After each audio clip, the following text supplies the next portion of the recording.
бір айда өлесің. Бір адам күн сайын әйелімен жанжалдаса берген соң, ойланып тұрып, сол заманның белгілі ғұламасына баруды шешеді.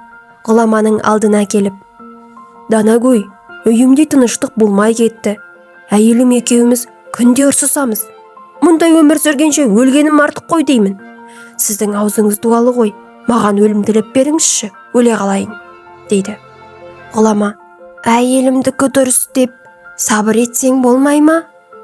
деп сұрайды. Әлгі адам: «Жоқ, олай да істеп көрдім, болмады», дейді. Ғұлама ойланып тұрып: «Ал, тіледім, бір айда өлесің, үйіңе қайта бер», дейді. Әлгі адам үйіне келген соң намазын дұрыстап оқып, ақыреттік сапарға дайындала бастайды. Күнделікті әдетінше әйелі ұрыс бастаса да үндемейді. Қолынан тәсбісі түспейді. Нәпіл ораза ұстап, нәпіл намаз көп оқиды. Жақсылық жасауға асығып тұрады. Әйелі: «Әй, мынау шынымен-ақ өзгерген екен», деп ойлап, ұрсысуды да доғарады. Үй ішінде тыныштық, береке орнайды.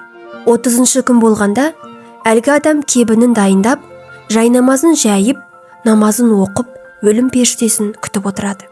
Ол күні ажалы келмеген соң, «Мен барған күн саналмаған шығар», деп ертеңін күтеді. Ертеңінде де өлім келмейді. Әлгі адам: «Кейде ай 31 не бітеді емес пе? Сол 31 күні жанымды тапсырармын», деп ойлайды.